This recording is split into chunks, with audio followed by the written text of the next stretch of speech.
हरियाणा की हम बात करने वाले हैं, जम्मू कश्मीर की भी करेंगे, लेकिन ज्यादा निगाहें, खास निगाहें, तवज्जो जो हमारी रहने वाली है वो हरियाणा पर। विधानसभा चुनाव मुकम्मल हो गए हैं, बटन दबा दिया गया है 90 की 90 सीटों पर, और अब लाख टके का सवाल सबके जहन पर एक ही, कौन बनेगा मुख्यमंत्री? हरियाणा में बीजेपी हैट्रिक की ओर लगातार तीसरी बार बीजेपी की सरकार बनेगी, या इस बार कांग्रेस की नैया पार लगने वाली है? 10 साल बाद फिर वापसी में, सत्ता में वापसी करती हुई दिखाई देगी क्या बीजेपी? यह अपने आप में यक्ष प्रश्न है, और इस सवाल का जवाब ढूंढने के लिए कुछ बड़ी सामान्य सी बातें हैं, उनको खंगालने की जरूरत है। सबसे पहले, अब वोटिंग पूरी हो गई है तो यह जरूरी हो जाता है कि भाई मतदान कितना हुआ, और मतदान से अंदाजा यह लगता है कि किस ओर रुझान जा रहा है। बंपर मतदान हुआ, कम मतदान हुआ क्या?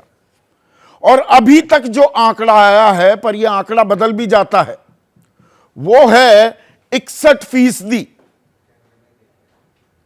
आपने लोकसभा चुनाव में देखा होगा, पहले, दूसरे, तीसरे चरण में यह एक बहुत विवादास्पद मुद्दा था कि 4% बढ़ गई, 5% बढ़ गई, जी इतनी कैसे बढ़ जाती है वोटिंग परसेंटेज। पर अभी जो आंकड़ा आया है 5 बजे तक का, और यह थोड़ा बदलेगा, ये 63, 63.5, 64 तक भी जा सकता है, लेकिन 2019 से कम 68% मतदान, और 2014 से तो बहुत ही कम, तब 76% मतदान हुआ था। पहली बार बीजेपी की सरकार बनी थी, 47 सीटें जीती थी बीजेपी। 2019 में आंकड़ा आ गया था 40 पर, 90 की यह विधानसभा है। तो ये आंकड़ा क्या कह रहा है? और जब इस आंकड़े की बात करते हैं तो हमें कुछ इलाकों पर भी खास नजर डालने की जरूरत पड़ती है। 22 जिले हैं कुल मिलाकर हरियाणा में, 2 करोड़ 3 लाख मतदाता थे जिनके पास हक था अपने मत का इजहार करने का। अब इन 22 जिलों में कुछ इलाके ऐसे हैं जो पिछले 10 सालों में बीजेपी के किले के तौर पर, मजबूत गढ़ के तौर पर बनकर उभरे हैं, और इसमें फरीदाबाद और गुड़गांव, दक्षिण, इसे हरियाणा जो हम कहते हैं, यहां पर वोटिंग परसेंटेज 45 से 50 के बीच ही झूल रही है। क्या यह अपने आप में चिंता का सबब है कि बीजेपी का जो वोटर है, और ये अर्बन इलाके भी हैं, शहरी इलाके हैं, यहां पर बढ़ चढ़कर वो हिस्सा नहीं लेते दिखे? क्या कुछ मायूसी भी थी? और इसी इलाके में पंचकुला भी जुड़ जाता है। ये दक्षिण से सीधे उत्तर की तरफ जंप कट मारा जा रहा है, वहां पर भी 49-50% के करीब मतदान। बाकी ग्रामीण इलाकों में बंपर, और सबसे ज्यादा वोटिंग जहां हुई वो है मेवात का इलाका, नूह, फिरोजपुर, झिरका, सोना। इस बेल्ट में 70% को भी आंकड़ा पार करता दिखाई दे रहा है। अब कुछ इलाकाई समीकरण आपके सामने में रख देता हूं। जब हम दक्षिण हरियाणा की बात करते हैं तो उसमें अहिरवाल वाला इलाका आता है, गुरुग्राम, महेंद्रगढ़ और रेवाड़ी। 11 सीटें हैं, इनमें 11 की 11 बीजेपी जीत गई थी 2014 में, और 2019 में 8 जीती, एक निर्दलीय भी साथ आ गया, तो 9 सीटें जीत गई थी। अब यहां वोटिंग कम होने के मायने क्या हैं? दूसरा, GT road, GT Karnal road, national highway, Delhi से आप चंडीगढ़ जाते हैं, दोनों तरफ का जो इलाका है, पानीपत के बाद खासकर, तो इसमें पंचकुला, अंबाला, यमुनानगर, कुरुक्षेत्र, करनाल, पानीपत आते हैं। 23 सीटें, 23 में से 21 जीती बीजेपी 2014 में, लेकिन 2019 में 12 और 9, 12 बीजेपी, 9 कांग्रेस। एज बीजेपी को पर टक्कर हुई। इस बार किसको एज मिलने वाली है? और इसी में फरीदाबाद को भी अगर हम जोड़ दें तो फरीदाबाद की 9 सीटें हैं, और उनमें से 8 जीतती दिखी थी कांग्रेस। अब ऐसे में जिसका आप इंतजार कर रहे हैं, ये देखिए, कहते ही पीपल्स पल्स का सर्वे अब आपके सामने मैं पेश कर रहा हूं। और इसमें कांग्रेस की सरकार बनती दिखाई दे रही है। 55 सीटें, 46 है बहुमत का आंकड़ा, 90 की विधानसभा है, 55 सीटें कांग्रेस को मिलती दिखाई दे रही हैं और बीजेपी पिछली दफा जो 40 सीटें लाने में कामयाब हुई थी उसके खाते में 26 सीटें जाती दिख रही हैं। आईएनएलडी 2 से 3 और अन्य के खाते में 4 से 6 सीटों की बात भी, या अंदाजा, आकलन लगाया जा रहा है। ये अंदाजा है, ये एग्जिट पोल है, ये एग्जैक्ट पोल नहीं होते। इससे पहले एक आंकड़ा हमने आपको दिखाया था, ध्रुव रिसर्च ने भी कांग्रेस की सरकार बनाने के साथ संकेत दिए हैं। 57 सीटें कांग्रेस के खाते में जाती दिख रही हैं और बीजेपी के खाते में 27 सीटें। कांग्रेस की 57 में ±7 का आकलन है, यानी कि ऊपर 64 तक भी जा सकती है कांग्रेस और नीचे 51 पर 46 से 5 सीटें ऊपर कंफर्टेबली। हम कई बार गलत कह देते हैं कि पूर्ण बहुमत, पूर्ण नहीं, साधारण बहुमत। पूर्ण बहुमत एब्सोल्यूट मेजॉरिटी, दरअसल 2/3 मेजॉरिटी होती है, तो उस ओर भी जाती दिख सकती है क्या कांग्रेस? ये ध्रुव रिसर्च की बात सामने आ रही है। एक और आंकड़ा, पोल ऑफ पोल्स जब हम कर ही रहे हैं तो आपको मट्रीज का आंकड़ा भी बता दें।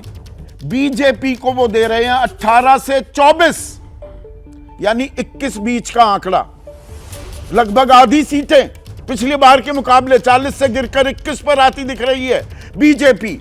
और कांग्रेस 55 से 62, यानी कि बीच का आंकड़ा 58-59 हो जाता है, 60 भी पार करती दिखाई दे रही है। क्या आईएनएलडी अकेले, अभय चौटाला पिछली बार विधायक बन पाए थे 3 से 6, यानी कि 4-5 विधायक क्या बन सकते हैं और अदर्स के खाते में 2 से 8। इसमें दिलचस्प बात एक और छिपी हुई है। देखिए, कहीं भी आम आदमी पार्टी का नाम ही नहीं है। 90 की 90 सीटों पर उसने चुनाव लड़े तो आम आदमी पार्टी कहीं रेस में नहीं। और एबीपी न्यूज पर हम लगातार, सीधा सवाल में भी आपको लगातार ये कह रहे थे, ये डायरेक्ट फाइट होने वाली है कांग्रेस और बीजेपी के बीच, बाकी कहीं नहीं है। आईएनएलडी भी सिरसा 1-2 सीटों पर वो थोड़ी मजबूती दिखा रही है, वरना इंडिपेंडेंट्स हमेशा 5-7 जीतते आते हैं हरियाणा में और इस बार भी वही होता दिखेगा। और दुष्यंत चौटाला सत्ता के ताले की जो चाबी बने, 4.5 साल सरकार में उप मुख्यमंत्री रहे, उसकी गाज भी उन पर गिरती दिख रही है। वो नाराजगी कि गांव देहात में गामा में बढ़न नहीं दिया, बिल्कुल विशुद्ध हरियाणवी में बात करूं, उसका भी साफ प्रतिबिंब इन आंकड़ों में दिख रहा है। तो ऐसे में आज का सीधा सवाल आपके स्क्रीन पर, और सवाल क्या है भाई, हैट्रिक लगेगी क्या? तीसरी बार बीजेपी सरकार या कांग्रेस की नैया पार? और हरियाणा में कम मतदान, किसका नफा किसका नुकसान? चर्चा में मेरे साथ बीजेपी के वरिष्ठ नेता हैं, लेकिन आज राजनीतिक विश्लेषक, सफोलॉजिस्ट भी हैं वो कमाल के, सुधांशु मित्तल।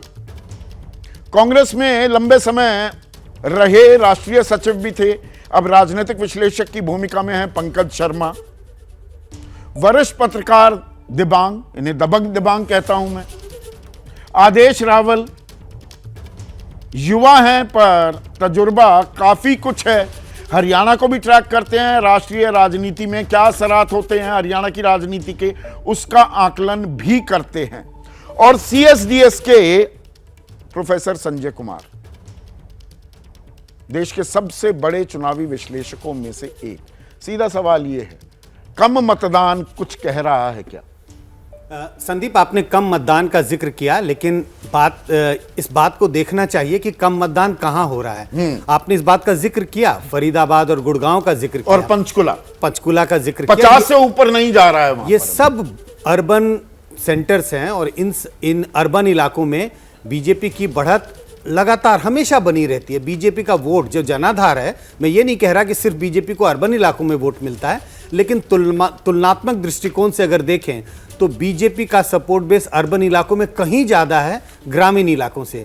तो अगर अर्बन इलाकों में वोट टर्नआउट बहुत कम हो रहा है, आपने जिक्र किया लगभग 50 से भी कम है, और एवरेज टर्नआउट 60-65 के करीब जा रहा हाँ। है। सीधा सीधा लगता है, संकेत तो बहुत साफ है, बीजेपी को नुकसान हो रहा है। मतलब 24 के लोकसभा चुनाव में जो हमने देखा, बीजेपी का कार्यकर्ता बाहर नहीं निकलता दिखा बहुत सारे इलाकों में। और यहां भी देखिए 1.5 महीना हो गया हमें आकलन करते हुए, पहले दिन से हमने एक बात को मेंटेन किया है कि भाई हरियाणा में जो बड़ी ट्रेंड दिख रही है संजय, और ये हमने कई बार अंडरलाइन किया कि आम जनता कांग्रेस को जिताती दिख रही है और कार्यकर्ता बीजेपी को हराता दिख रहा है। देखिए, दो बड़े ट्रेंड क्या दिख रहे थे। पहला कि ये बाइपोलर चुनाव है, एग्जिट पोल के सारे अनुमान, 3-4 एग्जिट पोल का आपने जिक्र किया, सारे अनुमान उसी ओर संकेत दे रहे हैं कि ये बाइपोलर चुनाव था। और दूसरा कि कांग्रेस को डिसिसिव बढ़त है, कांग्रेस को बढ़त है, निश्चित रूप से बढ़त है। सारे एग्जिट पोल उसी की ओर इशारा कर रहे हैं कि कांग्रेस को निश्चित बढ़त है। सुधांशु मित्तल, आज आप सोफोलॉजिस्ट का, एक चुनावी विश्लेषक का हैट पहनकर जरा जवाब दीजिएगा। ये तो एक तरफा लड़ाई होती दिख रही है, ये तो सीधे कांग्रेस की सरकार बनती दिख रही है हरियाणा में। देखिए संदीप जी, अगर एग्जिट पोल की माने तो स्वाभाविक है यही दिख रहा है। अब जिसके पक्ष में नहीं जाता वो तो हमेशा ये कहेगा कि भाई अभी तो आने दीजिए, और ये तो इसमें, इसकी प्रणाली में ये दोष है वो दोष है। मैं ये सब नहीं कहूंगा। अगर माना जाए कि ये एग्जिट पोल जो है वही 8 तारीख को जो नतीजे आने वाले उनकी सत्यता है, तो स्वाभाविक तौर पे कहीं ना कहीं कुछ एक और आंकड़ा आया है, एक और पोल के आंकड़े सामने आए हैं, ये थोड़ा आपका ढाढ़स बंधा सकते हैं। दैनिक भास्कर का भी एग्जिट पोल आया है, और दैनिक भास्कर के एग्जिट पोल में आप 15 से 29, रेंज बहुत लंबी रखी है, तो 24-25 सीटें, लेकिन कांग्रेस 44 से 54, मतलब एक आशंका यहां खड़ी हो गई, क्या कांग्रेस अपने आप बहुमत ले पाती है या नहीं। दैनिक भास्कर का भी एक सर्वे सामने आ गया है। सुधांशु, मुझे ये देखिए, सर्वे तो बहुत आएंगे, लेकिन मुझे लगता है कि जैसा अभी कहा जा रहा था, ये पॉलिटी जो है ये बाइपोलर पॉलिटी थी। ये दो पार्टियों के बीच का था, और बाकी जितनी पेरिफेरल पार्टी थी उनको जनता ने एक तरफ बरकरार कर दिया था। जनता की जो भी जनता का मत आएगा, जो जनादेश आएगा, वो ये एंटी इनकम्बेंसी साफ दिखाई दे रही है, एक शब्द जो हम पिछले 10 सालों में कम ही इस्तेमाल कर पाते हैं। उससे पहले तो हर चुनाव में इसकी बात होती थी। एंटी इनकम्बेंसी की मार पड़ती दिख रही है बीजेपी को। स्वाभाविक तौर पे अगर यही नतीजे हैं, तो अगर यही नतीजे हैं तो ये और क्या कहेंगे कि भाई 10 साल के शासन काल बहुत लंबा होता है, और कहीं लोगों को बदलाव की चाह होती है, तो हो सकता है उसकी वजह से इस तरह के नतीजा है। लेकिन देखिए, पार्टी के मूल्यांकन में तो अभी भी बड़े आशावान हैं लोग कि नहीं। कार्यकर्ताओं की नाराजगी भी एक झलक दिखा रही है क्या, कि कांग्रेस के सब नेताओं को, किरण चौधरी भी, आप भी आ जाओ, राज्यसभा बन जाओ, बेटी को टिकट दे देंगे, नवीन जिंदल आप आ जाओ, जिसको पूरा कांग्रेसीकरण हुआ, और रामविलास शर्मा जैसे जो इकलौते वाहिद शख्स थे 80 के दशक में बीजेपी का झंडा बुलंद करने वाले हरियाणा में, वो फूट फूट कर रोते भी दिखे, उनका टिकट भी कटा। ये मैंने आपसे पहले भी पूछा था। अब आकलन थोड़ा और हो सकता है, और तफसील से इस पर। संदीप जी देखिए, 10 साल जहां सत्ता में कोई भी पार्टी रहेगी, उसके कार्यकर्ताओं की अपेक्षाएं बहुत होती हैं, और वो अपेक्षाएं पूरी खरी हों ऐसी संभावनाएं बड़ी कम होती है। तो चाहे वो भाजपा हो, चाहे कोई भी पार्टी हो, लंबा कार्यकाल जिस सरकार का रहता है, वहां पे कार्यकर्ताओं के स्तर पर एक उदासीनता आती मैंने अक्सर देखी है। जनता में उदासीनता आए ना आए, कार्यकर्ता में उदासीनता आती है, क्योंकि उसकी अपेक्षाएं ज्यादा होती है। उसको लगता है कि मैंने अपना मनोहर लाल खट्टर का लोकसभा चुनाव से पहले हटाना 9 साल 118 दिन बाद, उसने भी काफी कुछ एक संकेत दे दिए थे, फिर उनका पोस्टरों से गायब होना, वो सक्रिय भी दिखे, शैलजा को आज भी न्योता दे रहे हैं आ जाओ, पर वो साइडलाइन भी करते हुए दिखाई दिए। ये थोड़ा असमंजस दिखा बीजेपी में। इसमें देखिए क्या होता है कि कोई भी पार्टी जब अपनी रणनीति बनाती है चुनाव के दृष्टि से, तो ये देखती है कि क्या करने से चुनाव जीतने की संभावनाएं बढ़ेंगी। अभी जो आयाराम गयाराम कल्चर है, क्यों होता है? आप बाहर से लोगों को क्यों लेके आते हैं? इसलिए लेके आते हैं कि लगता है इस एक सीट के अंदर बाहर से जो आएगा उसकी जीत की संभावना ज्यादा है, इसलिए आप उसको लेके आते हैं। ओवरडू कर दिया बीजेपी ने आयाराम गयाराम। ये देखिए क्या है, you always have a perfect vision on the hind side. जिस समय चल रहा होता है उस समय मतलब की अब दृष्टि- लगता है कि नुकसान हो गया। नुकसान की अभी आशंकाएं मैंने कहा बड़ी ये- लग रही थी, बीजेपी भी घेर रही थी, कांग्रेस में अंतर कलह, हर कोई मुख्यमंत्री बनना चाहता है, पर एक सेक्युलर ट्रेंड जो दिख रही है कि सरकार बन रही है, उन आशंकाओं को खारिज करती दिखाई दे रही है क्या पंकज? देखिए, ये तो शुरू से तय था कि हरियाणा में इस बार माहौल अलग है। रही बात एंटी इनकम्बेंसी की, जो कह रहे हैं सुधांशु जी बार बार 10 साल की एंटी इनकम्बेंसी, ये प्रादेशिक एंटी इनकम्बेंसी नहीं है, ये हरियाणा की एंटी इनकम्बेंसी नहीं है। मतदाता इसका एक अखिल भारतीय आयाम है, एक राष्ट्रीय स्वरूप है। पूरे देश में भारतीय जनता पार्टी, उसके शीर्ष नेतृत्व की कार्यशैली जो रही है पिछले 10 साल में, उससे एक उकताहट का, क्षोभ का और ऊब का माहौल है। पर उसमें exceptions, there are exceptions to the rule, और उसमें मध्य प्रदेश जहां से आप आते हैं पंकज, वो सबसे बड़ा उदाहरण है। वहां तो 10 साल की नहीं थी, वहां तो लगभग 20 साल सरकार बीजेपी की, इधर डबल इंजन सरकार, केंद्र में भी कोई उकताहट नहीं दिखी। आपकी लग रही थी कि भाई सरकार आराम से बन जाएगी, नतीजा बिल्कुल उलट आया। इसने जो एक सकल शेप लिया है, जो एक ठोस आधार इसको मिला है, वो 2024 के लोकसभा चुनावों के परिणाम से जोड़कर देखिए। उसके बाद पूरे देश में और सारे प्रदेशों में और भारतीय जनता पार्टी के भीतर भी भारतीय जनता पार्टी के शीर्ष नेतृत्व के प्रति एक अजीब किस्म के क्षोभ का अभी माहौल है। भूपेंद्र हुड्डा कुछ प्रतिक्रिया दे रहे हैं, पहले उनकी भी बात सुन लेते हैं। सर, आपका भी असेसमेंट होगा, सुबह से आप अलग अलग पोलिंग स्टेशन पर जा रहे हैं, आपके मुताबिक कितनी सीटें? नहीं, सीटें का मैं नहीं कहता, लेकिन भारी बहुमत से कांग्रेस बन जा रही है। 60 से भी ऊपर हो सकती है, और जितनी भी होती है, मैं कह दूँ 60 सीट आ जाए, 70, आपको ये असेसमेंट नहीं होती। असेसमेंट ये है भारी बहुमत से कांग्रेस पार्टी सरकार बना जा रही है। आपको लगता है एग्जिट पोल ठीक होंगे? हैं? एग्जिट पोल ठीक होंगे क्योंकि सब में 50, 55 इस तरह की सीटें? एग्जिट पोल का तो अपना हिसाब होता है, लेकिन मेरा एग्जिट पोल से मतलब नहीं, मैं तो सुबह से कह रहा हूँ।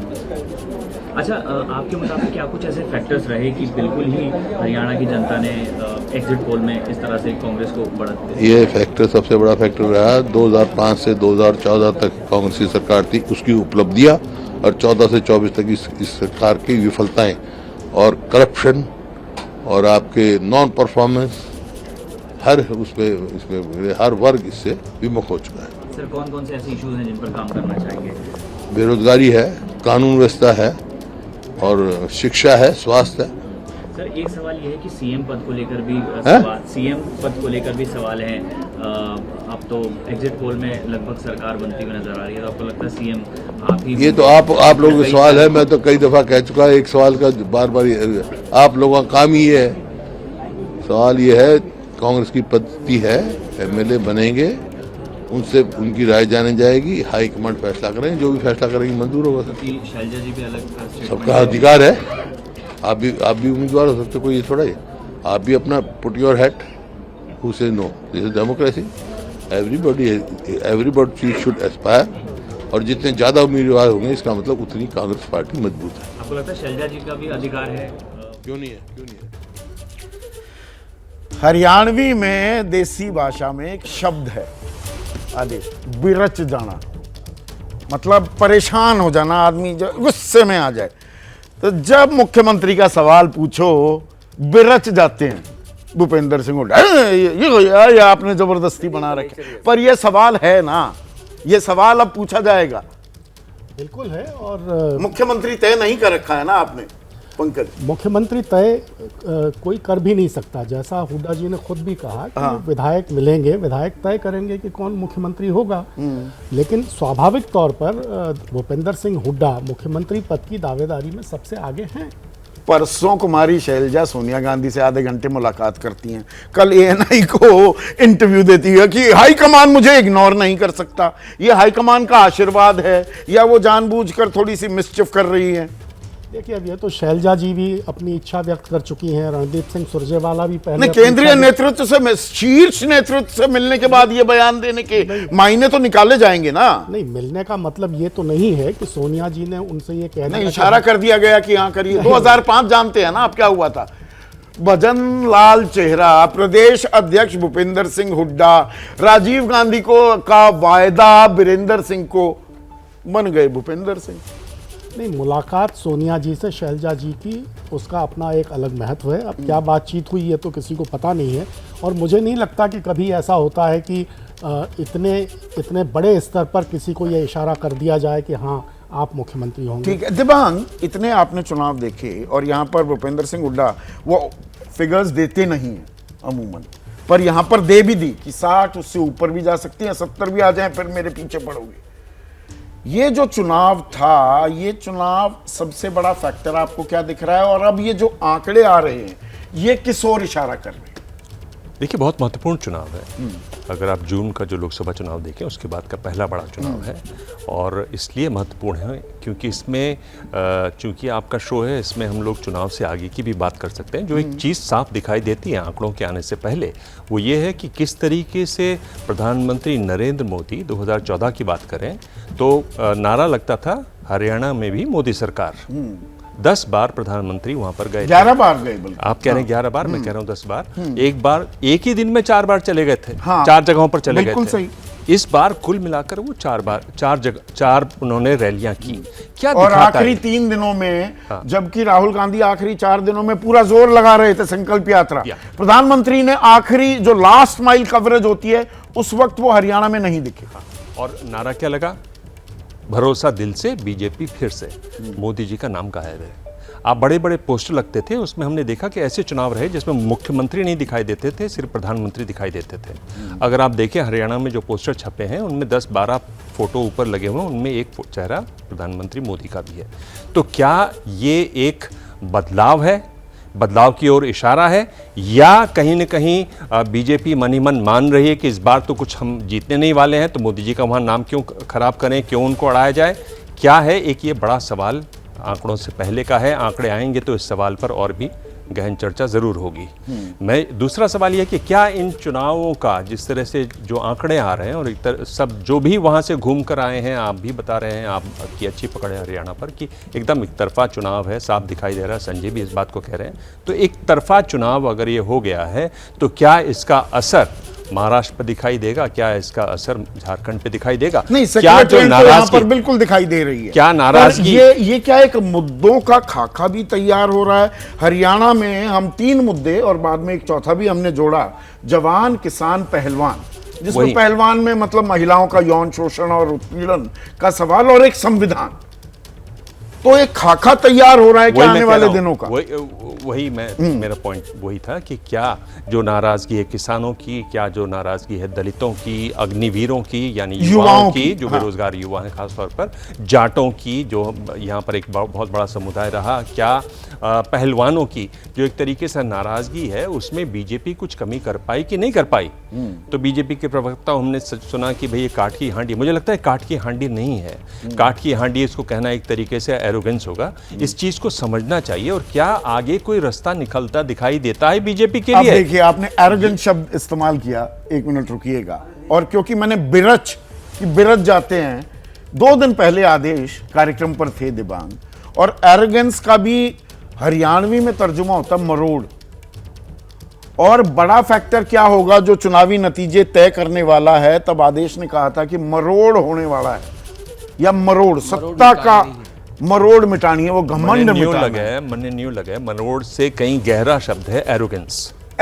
मेरे ख्याल से एग्जैक्ट ट्रांसलेशन उसका नहीं हो रहा, हालांकि ये भाषा की क्लास नहीं है।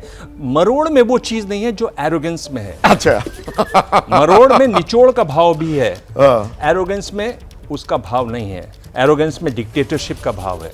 तो ये भाव है कि मैं जो कहूंगा वही उसको मरोड़ कह दीजिए, उसकी झलक दिख रही है अभी इन आंकड़ों में, या ये एग्जैक्ट पोल नहीं है? मैं ये सालों से ये बात इस पर मेंटेन रहा हूं, ये एग्जिट पोल है, एग्जैक्ट पोल नहीं है। एग्जिट पोल का डाटा आप देख लीजिए, कहीं भी बीजेपी जो है वो उसका जो नंबर है मुझे अच्छा लग रहा है वो, क्योंकि 10 साल राज करने के बाद भी अगर आप 25 पे 30 पे जाके खड़े हो, 25-30 आती है तो मैं कहूंगा BJP should be thanking it's stars. हाँ, और सबसे बड़ा कारण क्या है? क्योंकि रीजनल पार्टीज को नकार दिया लोगों ने। सेम पैटर्न है जो लोकसभा का पैटर्न था। तो मुझे ऐसा लग रहा है कि नहीं, हमें ये भी, और जो दर्शक हरियाणा की राजनीति से वाकिफ नहीं है, ये कोई गढ़ नहीं है हरियाणा बीजेपी का, इसलिए बहुत सारे नेता कार्यकर्ता इंपोर्ट भी किए गए। 2014 से पहले कभी भी दहाई के आंकड़े में भी नहीं आई बीजेपी। इस बार का जो लोकसभा चुनाव हुआ था उसमें 10 में से 6 उम्मीदवार बाहर के कांग्रेसी थे। हाँ 10 में से 6 कांग्रेसी थे। तो जब जो बीजेपी के कार्यकर्ता काम कर रहे थे जमीन पे सालों से, उनको सत्ता में आपने भागीदारी नहीं दी। एक बड़ा इशू था ये। इस बार भी उसके बावजूद लोकसभा चुनाव हारने के बाद भी आपने क्या किया, आपने राज्यसभा दी किरण चौधरी को कांग्रेस पार्टी से लाके, फिर उनकी बेटी को टिकट दी, फिर आपने राव इंद्रजीत की बेटी को टिकट दी। तो ऐसे करते करते करते वो घड़ा जो है ना भर गया। और फिर जो मैं बार बार कह रहा हूँ कि मनोहर लाल खट्टर की जो एंटी इनकम्बेंसी थी, जो उनसे नाराजगी लोगों की थी, जो उनको हटाया गया था कि मार्च में आपने हटाया, और उसके बाद जब रिजल्ट आया वो दिखा भी कि हाँ उनके प्रति नाराजगी थी। नायब सिंह सैनी को लोगों ने एक्सेप्ट नहीं किया। और नायब सिंह सैनी को क्या वो खुली छूट भी दी गई आदेश। एक दिलचस्प बात देखिए, BJP is a well oiled machine, election machine. हर चीज सोच समझकर चरणबद्ध तरीके से की जाती है। पर मैं 16 अगस्त को जब चुनावी तारीख का ऐलान हुआ तो 3 बजे ऐलान हुआ, घोषणा हुई। 11 बजे तो नायब सिंह सैनी कह रहे थे अभी चुनाव की घोषणा नहीं होने वाली। बहुत सारी सरकारी योजनाओं की घोषणा नहीं की गई थी, ऑन होल्ड था। तो left hand doesn't know what the right hand is doing. ये बीजेपी के साथ होता दिखा है, ये अमूमन दिखता नहीं है। ये मोदी जी के रिजीम में बनाए हुए तमाम मुख्यमंत्रियों के साथ दिक्कत है कि आप उनको सीएम बनाते हो क्योंकि वो कमज़ोर होते हैं, उनके पास इनकी जो लोग दिल्ली से जाते वो स्टेट चलाते हैं। एकमात्र मुख्यमंत्री ऐसे हैं उत्तर प्रदेश के जिनका अपना एक स्टैंड है, जिनकी अपनी एक स्पाइन है। अदरवाइज सारे मुख्यमंत्रियों को दिल्ली से डिक्टेट मिलती है कि आपको ये करना है, ऐसे करना है। आप देखिए सत्ता आपकी केंद्र में और आपको ये कहना पड़ रहा है कि हमारा छुट्टियां बीच में पड़ रही हैं, आप इलेक्शन की डेट को आगे बढ़ा दीजिए। तो क्या आपने चर्चा नहीं की थी पहले बैठ के? बातचीत नहीं हुई थी? चीफ मिनिस्टर कह रहे हैं कि चुनाव देखते हैं कब होगा, पता नहीं, उस दिन घोषणा हो जाती है। चीफ मिनिस्टर करनाल से उपचुनाव लड़कर चीफ मिनिस्टर बनते हैं और करनाल से वो सीट उनको नहीं दी जाती, उनको लाडवा भेज दिया जाता है। नहीं, उससे पहले नारायणगढ़, फिर कुरुक्षेत्र, हाँ, फिर लाडवा घुमाया जाता है, घुमाया जा रहा है चीफ मिनिस्टर हाँ। को। नहीं, करनाल लड़े, फिर बाकी लोगों ने कहा कि नहीं अब इस बार इनको करनाल मत लड़वाइएगा। तो मनोहर लाल खट्टर ने अपने नजदीकी व्यक्ति को, उनका नाम है जगमोहन आनंद, उनको टिकट दी करनाल से और फाइनली चीफ मिनिस्टर को शिफ्ट होना पड़ा अपनी सीट छोड़ के। तो ये चीजों तो जानती थी बीजेपी। मैं फिर कहूंगा बीजेपी रणनीति बनाने में उसके पास plan A B C D विकल्प बहुत होते हैं, पर एक जाट नॉन जाट राजनीति की रणनीति, उस पर जो बहुत ज्यादा तवज्जो दी जा रही है और हम लगातार उसके कहीं ना कहीं कहाँ फॉल्ट लाइंस हैं, कहाँ दिक्कतें हैं, वो बता रहे थे। तो मैं फिर से वो आंकड़े जो देखे, 52% जाटों ने 2019 के लोकसभा चुनाव में बीजेपी को वोट दिया था। हम कहते हैं वो राष्ट्रवाद भी था, हिंदू थे, वो जाट नहीं थे। हाँ, वो सारे हिंदू थे। तो वो जाट नॉन जाट राजनीति कहाँ गई उस वक्त? उस वक्त काम नहीं कर रही थी। हाँ, आज जाके जब ये लोकसभा चुनाव और 2024 में 27 रह गई, 52 से 27% जाट वोट बैंक गया बीजेपी के पास। कांग्रेस के पास 35 से बढ़कर 64% हो गया। 19 का चुनाव जो हुआ था वो राष्ट्रवाद पे हुआ था, उसमें सब हिंदू थे, और 24 के चुनाव में आते आते सब जातियों में कन्वर्ट हो गए। इसीलिए एक मेजर सेटबैक मुझे लगता है। और इसमें दलित वोट बैंक की भी बात कर लें, 2019 में ये CSDS के आंकड़े हैं, तो मैं थोड़ा आपके पास भी आऊंगा अभी संजय। 51% दलित वोट बीजेपी के पास गया 2019 में। 2024 में ये घटकर 24% रह गया और 25% दलित वोट 2019 में कांग्रेस को मिला, ये बढ़कर 68% हो गया। इसके दो कारण हैं। एक तो मूल रूप से दलित वोट जो है वो कांग्रेस पार्टी के साथ है हरियाणा में, और दूसरा कारण है कांग्रेस पार्टी और राहुल गांधी का संविधान का मुद्दा जो उन्होंने जोर शोर से उठाया, जिसका असर उत्तर प्रदेश में देखिए कैसा हुआ। 24 के लोकसभा चुनाव के मुद्दों की गूंज अभी भी सुनाई दे रही है, क्योंकि दिव्यांग जो बात कर रहे थे, महाराष्ट्र में भी सुनाई देगी क्या? फिर महाराष्ट्र में तो बाबा साहब का इशू, अंबेडकर का इशू सबसे बड़ा है, वहाँ तो इस बात को लेकर बहुत ज़्यादा चर्चा है। आज आपने नोट किया है, आज हरियाणा में वोटिंग हो रही है, लेकिन राहुल गांधी आज कोल्हापुर में संविधान सम्मेलन एड्रेस कर रहे हैं। ये स्ट्रैटेजी नहीं है। नहीं, वो तो प्रधानमंत्री भी हैं महाराष्ट्र आखिर के नहीं, प्रधानमंत्री जी ने तो 3200 करोड़ की योजनाओं का उद्घाटन किया है। राहुल गांधी संविधान सभा कर रहे हैं, हाथ में वो कॉपी लेके संविधान की, जो वो अक्सर रखते हैं। और हरियाणा के आखिरी के 2 दिनों में भी उन्होंने यही किया, वो कॉपी रखी और सामने दिखाई। इसीलिए last day of campaign Ashok Tanwar को लाया गया। उनको इस बात का डर था कि दलित वोट पे कहीं ना कहीं शैलजा के जरिए या किसी और तरीके से सेंध मारने की कोशिश होगी, तो उसको हमें कैसे उसको मतलब उसका हमें क्या जवाब देना है, ये उनकी स्ट्रैटेजी थी। तो बीजेपी को ये पता नहीं लगा कि हमारा एक नेता जिनको लोकसभा चुनाव सुधांशु मित्तल कुछ इंटरजेक्ट करना चाह रहे हैं, मैं आ रहा हूं आपके पास। सुधांशु, छोटा सा कमेंट, एक और एग्जिट पोल के नतीजे आ रहे हैं। संदीप जी, एक तो मैं जो आप जब जाटों ने इतनी वोट दी, इसने इतनी दी, थोड़ा सेफोलॉजी मैं भी समझता हूँ। हाँ। और बड़े विश्वास के साथ कह सकता हूँ कि ये सब कयास से होती हैं। सेफोलॉजी में कोई फॉर्मूला नहीं है टू नो कि अरे किस आप जात ही में किसको बीजेपी का थिंक टैंक, बीजेपी के रणनीतिकार सारे मीडिया को नैरेटिव ये बेचते घूमते हैं। देखिए, जाट नॉन जाट राजनीति हमने कर दी जी, यहाँ पर मनोहर लाल खट्टर को बनाया, जैसे मराठा नॉन मराठा राजनीति की। ये एक नई राजनीतिक रणनीति पर अब चल रही है बीजेपी। ये तो आप ही लोग बताते थे ना। सुनिए ना, जाट नॉन जाट ये सब अपनी जगह है कि राजनीति में आप जो है किस सेक्शन को आप कैसे डील करना चाहते हो, अलग बात है। लेकिन ये 52%, ये 37%, ये 54%, ये प्योर स्पेकुलेशन है। मैं ठीक है, और ज्यादा नहीं आप भी जानते हैं। आप देखिए, मैं आपके एनालिसिस, खत्म कर दो। हाँ तो बताइए ना, जिस आगे एक सर्वे भी आ गया है ना, बात करिए ना प्लीज। मेरा सिर्फ ये कहना है, देखिए जैसे मैं कल भी कह रहा था, जीत में सब बादशाह होते हैं, हार में सब जो है नकम्मे हो जाते हैं।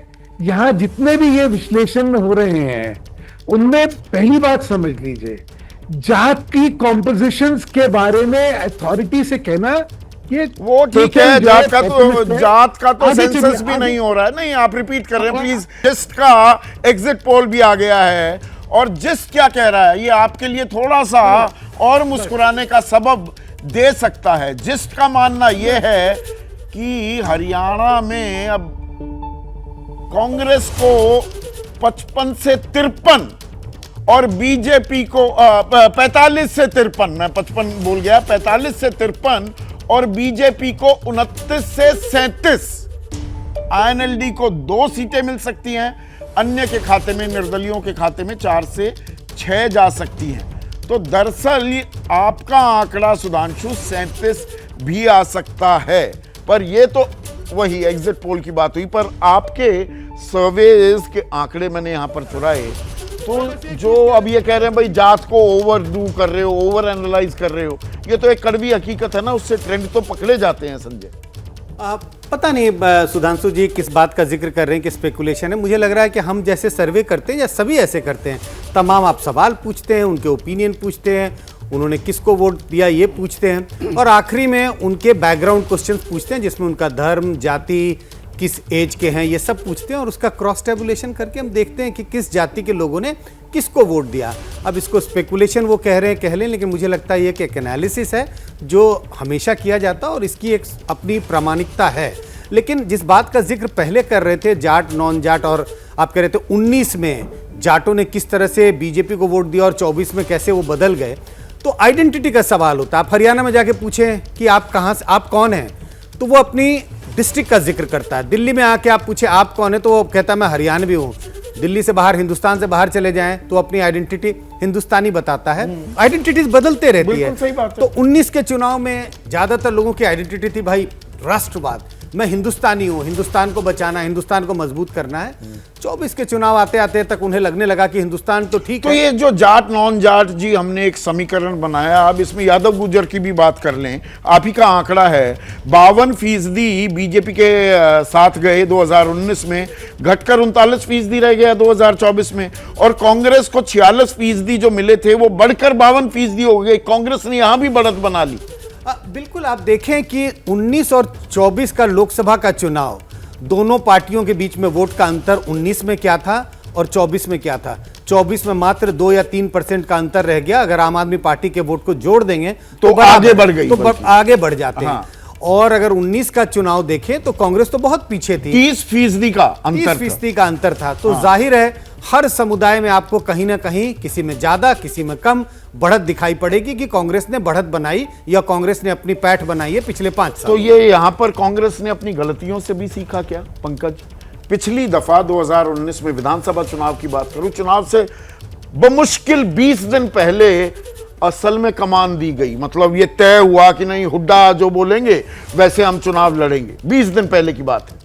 इस बार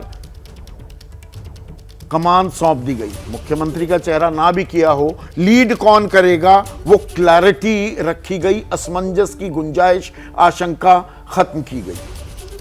अच्छा है, कांग्रेस ने अगर अपनी गलतियों से सीखा है तो सीखना भी अगर चाहिए। यह सीखा है, दरअसल मेरा ख्याल है सीखा है। सीखा पहले है। से काफी परिवर्तन कांग्रेस की भीतरी राजनीति में आया है। हाँ। और एक नई तरह की राजनीति जो है अब वो राहुल जी कर रहे हैं। नहीं, यहां पर सुनी भी गई, क्योंकि देखिए राहुल गांधी वो कि मैंने निर्देश तो नहीं दिया, पर मैं चाहूंगा कि आप देखिए आम आदमी पार्टी के साथ गठबंधन कर सकते हैं या नहीं, पर वो चाहे भूपेंद्र सिंह हुड्डा हो, दीपेंद्र हो, रणदीप भी हो, हरियाणा के तमाम नेता अड़ गए कि इनकी जरूरत ही नहीं है, और वहां सुनी गई। हाँ, तो प्रादेशिक नेतृत्व की वैसे पहले भी सुनी जाती थी, ऐसा नहीं कि नहीं सुनी जाती। नहीं, पंजाब में कहां सुनी थी? कैप्टन अमरिंदर सिंह कहते रह गए मुझे हटाना है हटा दो, पर किसी जट सिख को या जट को ही बनाना, पर नहीं चन्नी पर दांव लगाना था और वो राज्य गंवाना था। गलत तो नहीं कह रहा हूं? ठीक कह रहे हैं आप। प्रादेशिक नेतृत्व की जो सुनवाई है अब वो पहले से ज्यादा ठोस होने लगी है। ये कांग्रेस के लिए सुखद है और मुझे लगता है कि हर प्रदेश में कांग्रेस को इसी तरह की रणनीति अपनानी चाहिए कि जो प्रादेशिक नेतृत्व है उसको पूरा सम्मान मिले, पूरी उसकी बात सुनी जाए और उसी के आधार पर फैसले हों।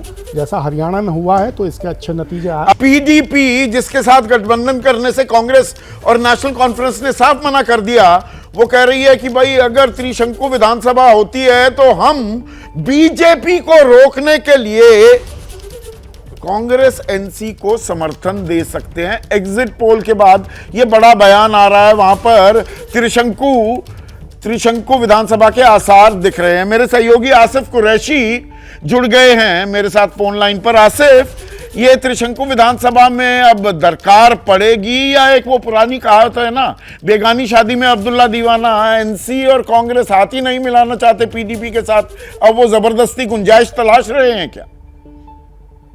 बिल्कुल संदीप, अगर इस समय आंकड़ों की बात करें तो ज्यादातर सर्वे में एनसी कांग्रेस गठबंधन को बहुमत मिलता हुआ दिख रहा है, लेकिन पीडीपी का यह मानना है कि जो वोट जमीन पे हुआ है, जो वोट परसेंटेज हुआ है, उसके अनुसार पीडीपी के बिना कोई भी सरकार बनना संभव नहीं होगा, इसीलिए पीडीपी की जरूरत पड़ सकती है।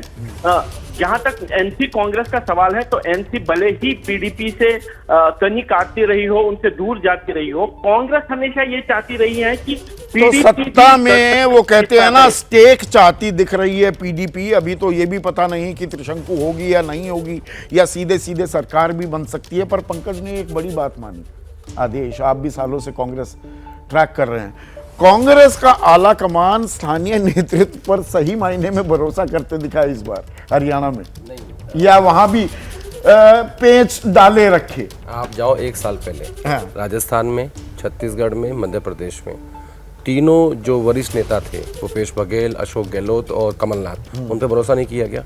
पूरा भरोसा किया। अब आपने बात की भूपेंद्र हुड्डा की, 2022 का जब पंजाब का उत्तराखंड का रिजल्ट आया था, मुझे अच्छे से याद है, और कांग्रेस पार्टी उसमें बुरी तरीके से हारी थी, उत्तर प्रदेश में उसमें शामिल था, तब भूपेंद्र हुड्डा ने G23 को डिसमेंटल किया था। प्रियंका गांधी ने उनको ये बात कही थी और उसके बदले में फिर ये तय हुआ था कि अब हरियाणा की कमान भूपेंद्र सिंह हुड्डा को मिलेगी और उदय भान को, जो कि हुड्डा साहब के नज़दीकी माने जाते हैं, उन्हें प्रदेश अध्यक्ष बनाया गया था और भूपेंद्र हुड्डा को विधायक दल का नेता। तब से शुरू होती है हरियाणा की ये कहानी, जो जहां हम आज पहुंच रहे हैं और जहां 8 तारीख को पहुंचेंगे और जहां उसके बाद जब वो शपथ लेंगे, जो भी शपथ लेंगे, तब पहुंचेंगे। इसका बैकग्राउंड ये है। पर उसके अंदर भी थोड़ा बहुत वो जो शरारत की गुंजाइश फिर भी बनी रही और कुछ न कुछ संकेत भी मिलते रहे। 2005 अभी भी एक रियलिटी हो सकता है? मुझे लगता है 2005 से भूपेंद्र सिंह हुड्डा ने बहुत कुछ सीखा है, क्योंकि वो तो थे ना उस घटनाक्रम में। आदमी वो गलती कैसे दोहराएगा जहां वो खुद मौजूद था? हरियाणा से जो भेदभाव होता था उससे मुक्ति दिलाने का काम हमारी सरकार ने 10 वर्षों में किया है। हमें पूर्ण विश्वास है कि हमने जो हरियाणा को एक नई गति विकास की देने का काम किया है। 8 अक्टूबर को भारतीय जनता पार्टी तीसरी बार बहुत बड़े मैंडेट के साथ आ रही है। सरकार की ताल ठोक रहे हैं, पर आपने क्या ये महसूस किया, और हमने कई बार इस बाबत चर्चा भी की दिबांग, कि बीजेपी इस चुनाव में, हरियाणा विधानसभा चुनाव में, कांग्रेस की 10 साल पहले की अतीत की गलतियां गिनाने में ज्यादा मसरूफ दिखाई दी बजाय इसके कि अपनी उपलब्धियां गिनाए। और कांग्रेस वो बेरोजगारी का मुद्दा, जवान, किसान, पहलवान, उस पर वो अटकते दिखाई दिए कहीं। जी हाँ, बिल्कुल, क्योंकि उनके पास कुछ कहने को था नहीं। देखिए, बीजेपी की कोशिश यही होती है, लेकिन वहाँ मुश्किल हो जाती है जहाँ उनकी सरकारें रहीं 10-10 साल तक, क्योंकि फिर लोग ये पूछने लगते हैं कि आपने 10 साल में क्या किया, और उसका उनके पास जवाब नहीं बनता। लेकिन अगर आप एक दूसरी बात देखें तो इस बार बीजेपी ने चुनाव को बहुत स्थानीय बनाने की कोशिश की, जो कि अक्सर विपक्ष की कोशिश होती थी कि किसी तरह से स्थानीय बन जाए चुनाव। तो उन्होंने एक तरीके से वही रणनीति अपनाई जो विपक्ष अपनाता था। ये साफ ये होता था कि प्रधानमंत्री पर हमला नहीं करो, स्थानीय बनाओ इसको। प्रधानमंत्री उतरे ही नहीं मैदान में। और दूसरी जो आप बता रहे हैं 2019 की जो आप बात कर रहे हैं, तो देखिए जितने भी समुदाय के आपने नाम लिए उनमें कोई भी ऐसा नहीं है, कोई भी समुदाय ऐसा नहीं है, चाहे वो दलित हों, अहीर गुजर हों, जाट हों, किसी का भी जो आंकड़ा है ना वो 50% कम नहीं रहा। इस पे बदलाव हुआ। इस बार मैं आपको कह रहा हूं कि बीजेपी वहीं जाएगी, यानी पंजाबी वोट और अगड़ों का वोट उनको मिलेगा। ब्राह्मण जिस तरह से उन्होंने उम्मीदवार उतारे हैं वो इसका संकेत साफ देता है। हरियाणा और जम्मू कश्मीर विधानसभा चुनाव को लेकर एग्जिट पोल के आंकड़े क्या कह रहे हैं, क्या संकेत दे रहे हैं, और अगर एग्जिट पोल के अनुमान फाइनल नतीजे के करीब रहे तो देश की सियासत पर इसका क्या असर होगा, आज मैं इसका पूरा विश्लेषण करूंगा। लेकिन इस वक्त का सबसे बड़ा सवाल यही है कि हरियाणा और जम्मू कश्मीर में बनेगी किसकी सरकार, क्या कह रहे हैं पोल ऑफ पोल्स। उससे पहले हरियाणा में मतदान के बाद दावों का रुझान देख लेते हैं।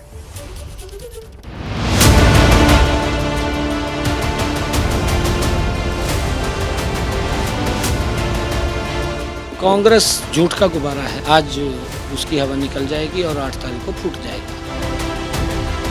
भाजपा जा रही है, कांग्रेस आ रही है, भारी बहुमत से कांग्रेस सरकार बनने जाएगी।